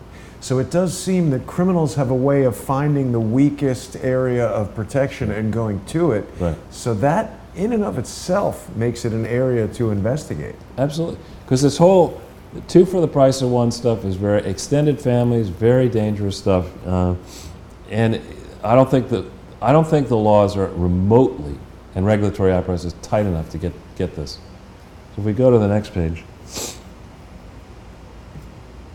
All right, now this is going to be something new, something borrowed, something new.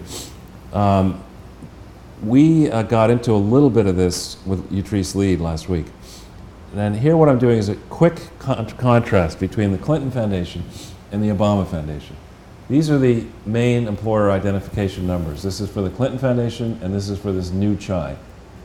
And there's the Obama Foundation. Now, I really struggled to come up with something good to say about each of them. And I'm able to say that the Obama Foundation was required to file a tax return for what's called the short period, January 31st, 2014 to December 31st, 2014. And they did it. They did it correctly. So I give them a little green thing there, right? Because everything else is red. But the Clinton Foundation, both the original foundation and this CHI and many others, have never filed what's called a crucially important short period return. I don't know anything about that. Right.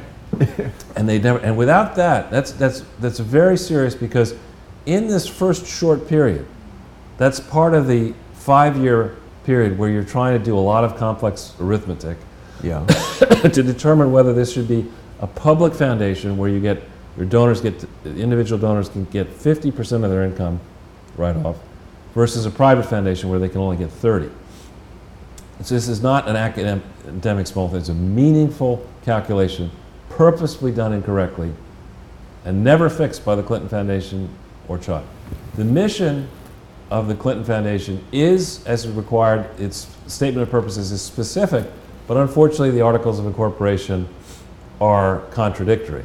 And so I would argue that because this mission was approved when Bill was still president, he got special dispensation. In the case of Obama, their mission statement is ridiculous. I mean, it would never, if you look at the meaning, the rules, as I've done, you go on my site and look at what you have to do this correctly. It's way too general. You just want to own a lot of cool real estate and get money. No, it's going to be educational, charitable, scientific, and religious. Yeah. How can he be a religion? You know, I mean, and it's just way too broad. To get actual tax exemption, as opposed to just organizing a not-for-profit corporation, you have to be more specific. Now, the records, in theory, for the Clinton Foundation, I had to give them something green, and they're in theory stored in the Presidential Foundation.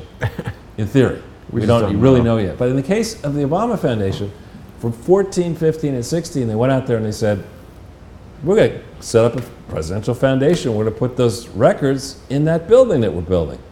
And then, a lot of stuff happened. Hillary didn't win. No, we're not going to do that. We're just going to let the National Archives store all the physical records, and we'll pay the cost of digitizing all the records. That's why we should get a tax exemption. I have a long piece coming out this week. Wow. But that's rubbish. And should we trust the digitization Oh, by yeah, the yeah. same guy who presented a forged digital version of his birth certificate? Yeah, and not to mention bleach pit and all that. I mean, Oh, my goodness. The notion, and it's happened with Bush, it happened with most presidents, the notion that all the records of a presidency would fall under the control, of the hometown area where the library is going to be before the library is selected. Where all the cronies are. Right, is just not happening. It should not happen in that way. Trump should be brave and say, listen, that's not going to happen from now on. What we're going to do is they're the property of the National Archives. Nonpartisan people are going to maintain a chain of custody of all these records, and they're not going to the building till the building's ready to be built, ready to be filled up. I just don't like this idea that in the case of the Clinton Foundation, Clinton's, before he left, Yeah. a bunch of records were sent to Little Rock, stored in a dealership. What kind of dealership? Yeah, car. Oh, the Roger Clinton Coca-Cola dealership? Exactly. Charles, do you expect that the Trump Library will be here in New York City eventually? Who knows? Seems like it should be, right? That'll be interesting. Well, yeah. So the changes in both missions, in the case of the Clinton Foundation, it's the statute under which the Clinton Foundation was created is very specific that it's supposed to be a foundation dealing primarily with the records created or received by Bill Clinton, not by Hillary Clinton, by Bill Clinton, and certainly not by PhD diarrhea head. What about IMAX and strip clubs? No. Oh. And so all of the changes that were made in purposes have not been reflected in the Articles of Incorporation of the Clinton Foundation, which breaks the operation test and renders this foundation a fraud, in my view. And same with the Obama Foundation. And I did reach out to them. I said, look, by all means, if you want to change, you want to do all this noble stuff around the world, please do it. But amend your Articles of Incorporation first, and they haven't done it. How are they amending things if they haven't done anything yet? No, they have. They've put out, 990s, returns that say they've had programs and this and that. They're supposed to be a presidential records repository. That's It's almost like there's a motivation to become president just so you can get to this juicy bit of fraud at the end. I know, it's a carrot. And then, as we're now going to take you through, the board of this type of a charity cannot be partisan, cronies of the Clintons and partisan cronies of the Obamas. It can't do that. And here's the specific reason why. This is, I try not to dwell in too much minutia, and forgive me for doing this, we're going way down towards the ground here. All three of these foundations are 170B1A6 organizations, which is a special type of charity, okay? And it says here that this type of charity is publicly or governmentally supported museum, library, or community organizations. Doesn't say that organized for political power. Community organizations that promote the fine arts. That's what you can be, or American Red Cross United Way, or other organizations that receive a significant part of the support from government grants or contributions from the general public.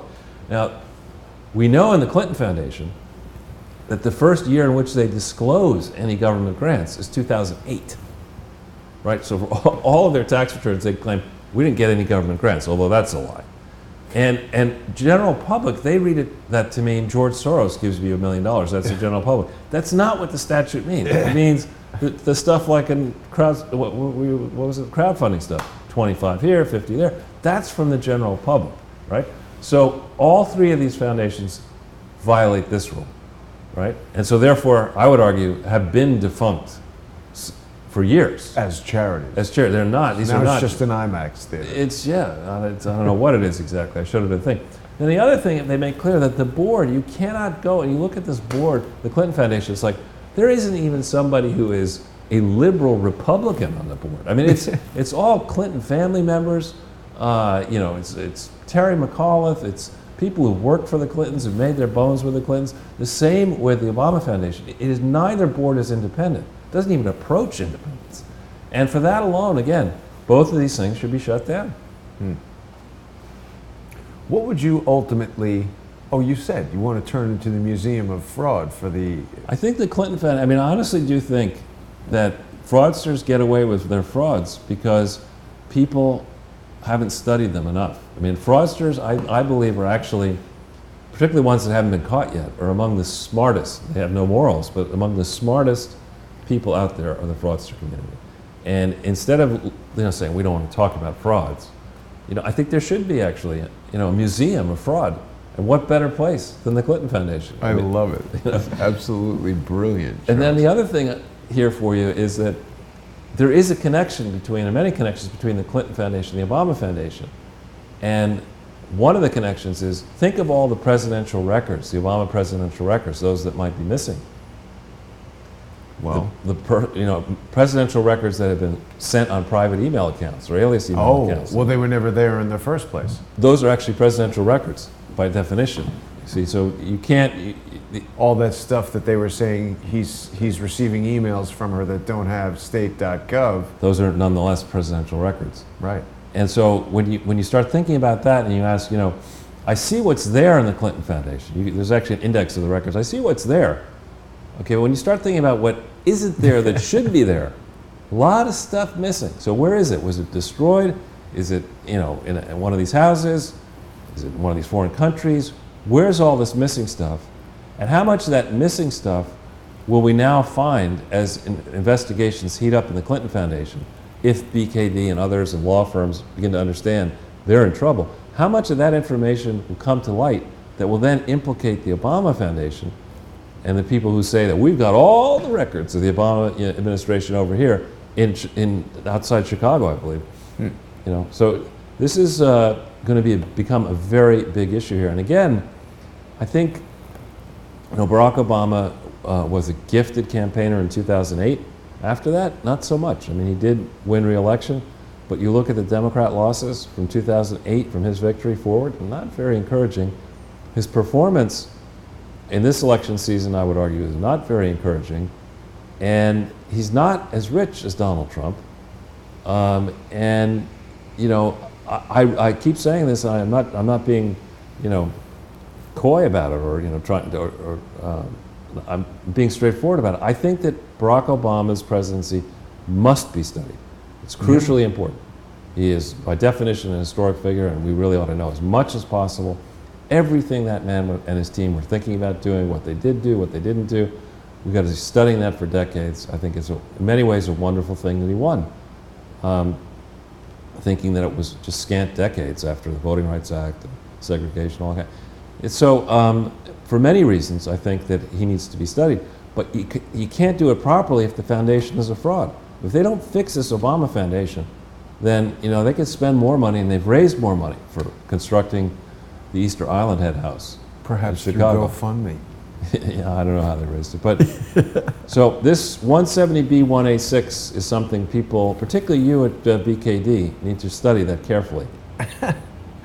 That's one set of numbers they should be looking at. Yeah, and I give the IRS link so that you can... Oh, sorry. Where is that? Right here.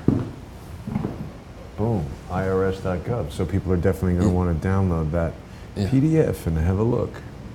All right, so we get back to this. Let's not pull all these links up because of 16 minutes to our magic 2-hour mark. I say in theory Ford and Kavanaugh are going to testify, and I say that because if it were me, I would have said back on Friday, I'd say, look, we have a schedule. We're going to adhere to the schedule. We'd love to have you testify. These are our terms. Yeah. You're gonna if you want us to make the preparations that have to be made so that you can be heard, this is what you have to do. We have to see written copies of this and that. It's got to be on these dates. Monday. Yeah, well, whatever the date is. And they're not to that point yet. Now, maybe they will get to that point, but as I said before, I think there's a real chance here that what they're trying to do is just run the clock out, and at the last minute, they'll have the story of these unfeeling white men, in the Republican majority in the Judiciary Committee. They didn't take us seriously enough. It was clear that their minds were made up. And then, do a gigantic press conference choreographed across, Rachel Maddow and all these other places, and whip the New York Times and everybody up to a frenzy. And now you have the boiling rage that you think will excite your people to go out to the vote in this election, which will at that point be about a month away. I think that's what they're trying to do here, because I don't see the kind of, I hope this incident didn't happen, right, in many ways. But if it did happen, this is not the way I would be handling it. If you were the victim, you mean? I'm advising the victim or whatever, I would say, listen, you know, this is horrible. What happened to you? 36 years of your life have been tainted and ruined. And but here's your opportunity to get justice. Let's present it in an organized way and don't do anything outside the norms of the procedure. Yeah, let's not turn this into a stunt. Let's make sure that, you know, you're somebody who, certainly not a cheap political stunt, you're somebody who can actually reinvigorate the Me Too movement and put a proper balance here, if you do it responsibly. But if on the other hand, it turns out that you made the shit up, you know, and that you're really just being used, then think of the number of people who will not complain, and think further of the number of people whose complaints will not be taken seriously because of what you did. And I don't see that I see, you know, in the press conference of this lawyer, you know, the published remarks of the lawyer and her attitude, and the whole way this is shaped out so far, I see, you know, a lot of signs of worry actually for the people, the victims of sexual assault and other kinds of assault, people who are vulnerable, assaulted. I see a lot of potential danger here to that group. And so, that's a good point. And then we talked about this idea. This is an interesting thing, though. This maybe we do hit this link here on Keith Ellison. This one. Oops. This one. Yeah, the mouse is not presenting itself. There we go. I think if you click again to get the color off. There you go. Getting computer. Now here's this guy. Yeah, your computer is like acting up. It's there we go. So here's CNN. This Chris Salisa has written a lot of garbage, but you know, good on him for going back into this Keith Ellison thing. I mean, this is not a small set of allegations. This isn't somebody who, I'm not saying Ford's are small, but this is more recent. This is a man who thinks he's going to be the next Attorney General of Minnesota. It's not a lifetime appointment, but it's an important appointment. And here is somebody who has a lot of evidence and is very persistent, is seeking her hearing, her justice. And look at the unbalanced way in which this is covered. You know, you get minutes and minutes and hours on the Kavanaugh thing and, you know, seconds on this. Yeah. But good on CNN for actually writing this piece. And it'll take me a long time to ever think about reaching into my wallet to buy a New York Times again. But let's see how the New York Times deals with this. Well, you know who's been dealing with this most effectively, I think, is Laura Loomer. She's been confronting Ellison, and as a matter of fact, she just tweeted this morning that there's some kind of police presence at whatever it is that Mr. Ellison is doing, because he called the cops and said that Laura Loomer is going to be there and he needs protection. From Laura Loomer? From the Luminator. I'll be back. Exactly. So Keith Ellison is... That's funny. But she asked him all kinds of questions, and I mean, people should follow Laura Loomer and see what's going on with Keith Ellison. It's quite crazy. Yeah. Now this is, I want to just spend a few minutes on Corey. This is another independent investigator who does incredibly thorough work, Corey Lynn. And this is a long piece, part of a series she's doing where she's focusing on Dartmouth. It happens that there's lots of connections among Dartmouth and the Clinton Foundation and other charities related to the Clinton Foundation, which is making me, the more I think about each of these universities, we talked about Cornell, here's Dartmouth, we talked about Harvard and Yale and Columbia, I think there needs to be a rethink about how these large endowed educational institutions are regulated. And do they all deserve to have the same sort of tax exemption that they used to have, or they used to get way back when? Because the theory was these institutions were places that would train scholars who were not going to be trying to make money. They were just going to be trying to advance knowledge and educate us all. In fact, these original universities were meant to train ministers.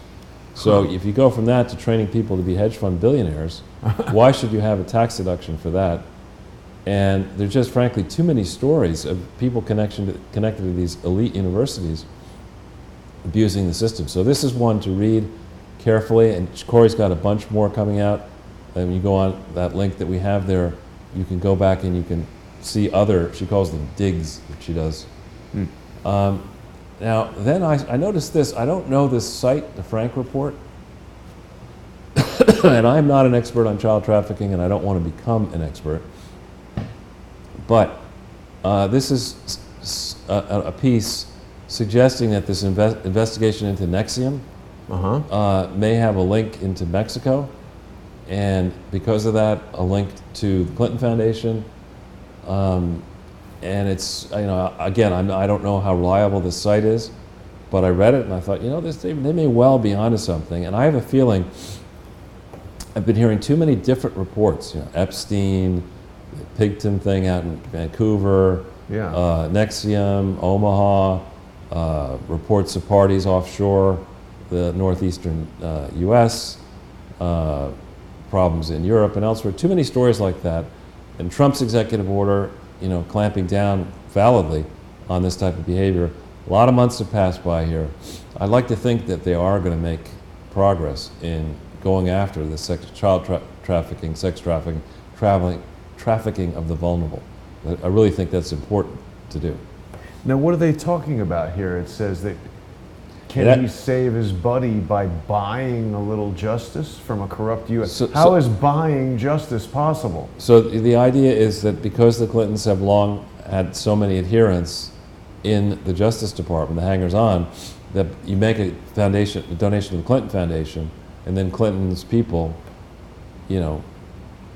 encourage Justice Department prosecutors to exercise their prosecutorial discretion not to prosecute. That's the suggestion here, that may be going. That's not buying justice, that's just a payoff. Right, exactly. So that's a very contradictory statement that they've got. Buying injustice.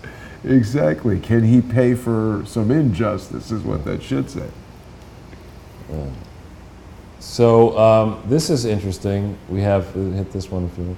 We've got Donald Trump will be here on Wednesday. For those of you who live in New York, think about staying inside, because it's going to be mayhem. All these world leaders next to the UN. And Donald Trump's going to be chairing the Security Council meeting, where he's going to have some tough words, I think, on Iran. He may have encouraging words on North Korea. It's certainly going to be a tour de force speech the day before the Kavanaugh Ford hearings in Washington, D.C. This is going to be a packed week. Yeah. Now, I think I already know the answer to this question, Charles, but how do you think that the UN and the news and the country in general would be responding if Barack Obama were still the president and North and South Korea had a meeting where they announced the coming era of a non-nuclear Korean peninsula? No, I mean, there'd be a new book of the Bible. The book of Obama. Exactly. But meanwhile, all they can say is, "Oh, he sent a mean tweet to that lady." Yeah, and it's all all these benefits, these international benefits that are coming, these tough countries, are all because the groundwork was laid by the not so merry John Kerry, Barack Obama, and Hillary Clinton in her wisdom. Not to mention Bill Clinton's 2 terms as president. And he got kicked out of Disneyland for smoking cigarettes. Yeah, I don't think so. Yeah, I don't think it was cigarettes.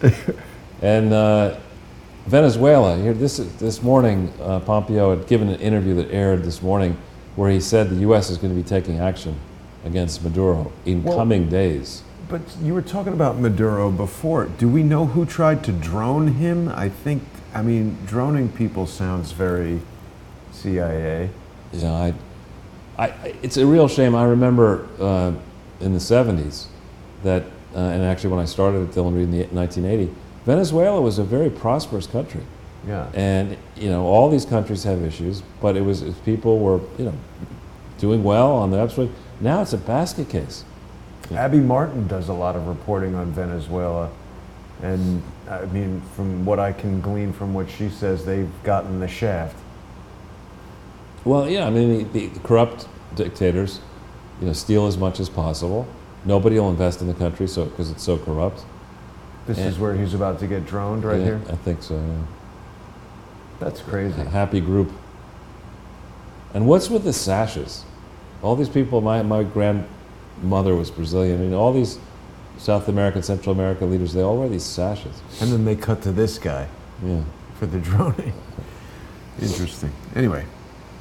So if we go back in, yeah. Now, this Rouhani, I was on last week twice, Iranian state television, which was actually interesting, and one of the clips will air this week. But I was asked, what did I think, what are Donald Trump's aspirations for Iran. And I say in the interview, I said, who knows if they cut it out, I said, I think America has a sincere interest in forging peace wherever it can. But we're also not going to tolerate a country in a region where we have allies saying that, they're going to bomb Israel out of existence and death to America. We're just not going to tolerate that under Trump. Not. Yeah. And, for this country of, I think it's less than 100 million people, to think that they're going to, whose economy is reeling, to think that they're really going to be able to take down the United States of America, I mean, you've got two things coming to you, and they could be quite hot and render the rest of your existence rather short. So it's not wise to punch so high above their weight. Nobody takes this stuff, seriously. And on the other hand, it's time for the people of Iran to have a government that actually allows the thriving culture that is in Iran, even under this mess, to get to a new level. Yeah. Excuse me. So, United Kingdom, apparently there's the Brexit plan of Theresa May is horrible. Oh. No one's happy. The Brexiteers don't like it. The EU doesn't like it. And we don't need to hit that like. And there's a good chance that there's going to be an election in the UK. What do you mean, like a recall? No, just a new election. Which would change the government. Now, some fear that if that happens, UK will be drawn to the left. To the hard left. The guy, Jeremy Corbyn is lunatic. I don't think that's the case. I think that if there's a snap election, people will come to their senses, assuming the American situation continues to improve. And I don't think it'll go crazy to the left. What happened to that guy who was a big proponent of Trump, the right-wing British... Nigel Farage. Nigel Farage. He's a good man. But what happened to him? We don't hear about him too much anymore. Yeah, I forget what he's doing now. There's some rumor he might run for mayor of London. Ted Mallock, whom we've had on, is a very close friend of Nigel Farage. Oh, wow. So India, this is one we might hit this. India is a place I've been to a bunch of times, and I like it in India. It's definitely different. But there is a gigantic cloud. There are two clouds that hang over India. One that people don't understand well is that the water, the amount of fresh water, the stores of fresh water in India are challenged, very challenged. And dangerously low. Dangerously low. And so all this rapid economic growth and construction creates a real environmental peril for the 1.3 billion people who do today live in India. There's that issue. There's the fraud issue. I joke about the fact, even with good Indian friends, that cricket is not the national sport in India. Fraud is the national sport in India. And of course, there are wonderful people in India. I'm not saying every Indian's a fraudster, but some of the most hair-raising frauds you'll ever hear about come out of India. And the third problem, is the debt problem. So all these debts that we know about, and now some debts that we don't know about, are coming due. And in the last period here, recent period, a very large bank was hit suddenly, shadow bank, by non-performing loans crisis. And when that happens, that infects the whole system in India. What is a shadow bank? Is that like a shadow ban? No, a shadow bank is like, it's not really a bank that takes deposits. It's a financial entity that starts lending money. But it's real. It's a real institution. Legitimate. And typically what happens is, where you get into trouble with this kind of stuff is you think everything's going to go up, up, up, up, up, up, and the right level of debt, let's say it should be $3 of debt to every $1 of equity, which is very risk averse. And then somebody comes along and says, well, if everything's going up, up, up, I'll do $4 for every one. 5, 6, 7, 8. Next thing you know, some idiot's doing 28 times, like at Lehman, whatever its ratio was. And that works on the way up. That works when stock prices are going up and asset values are going up and interest rates are going up. But it spectacularly crashes when interest rates reverse. And that may be, there's a sign that this could be happening in India. And there the question is, if it's, is it just going to be contained to a portion of India, or is this an entity that has speculated as well outside the country? See? September 21st, the company was unable to service its obligation.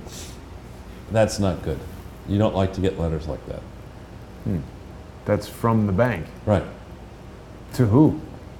To whoever they owe the Whoever's money. waiting for the money. Right. Yeah. About that money that we owed you? Yeah. Not going to happen. Don't got that.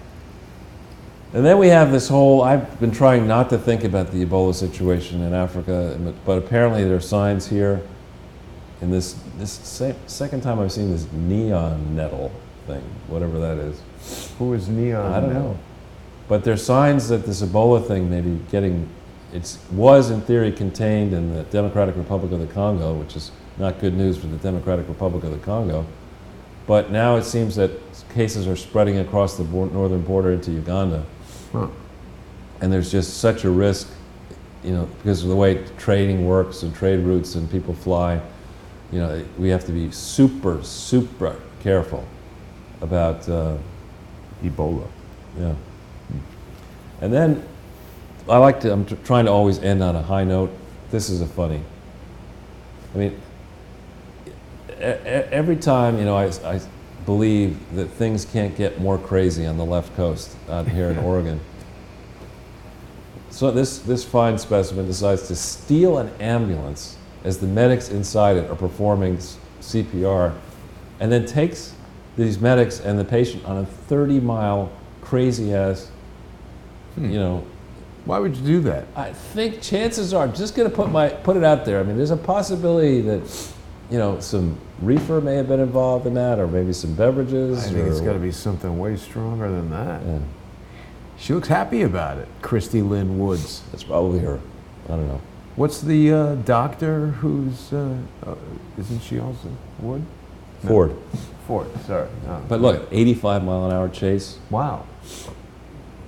Ramming a cop off the freeway. Yeah. Wow. I was a good effing driver.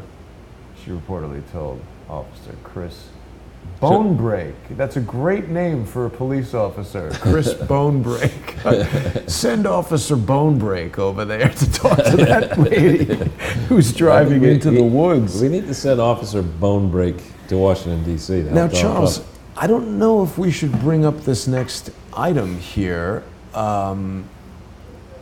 There is a photograph that was submitted on social media. I'd leave that alone. Leave it alone? Yeah, because we're over 2 hours. Okay. Well, we'll have to explore that next week. We'll know more about what's going on. I think we can wrap it up here in that case. Was there anything else that we wanted to? I think we will, if you're going to be around, try to close in on Wednesday. Yes, absolutely. And a lot of big stuff happening this week. Thanks for giving me the chance to do this with you. It's my pleasure. Actually, the one thing I did want to talk about just briefly in closing, because this sort of drew some ire, a lot of people may know that we've recently begun on Patreon, only on Patreon, of course, the new series More Pain, featuring the journalist formerly known as Thomas Paine. That's Michael Moore, of course, of True Pundit.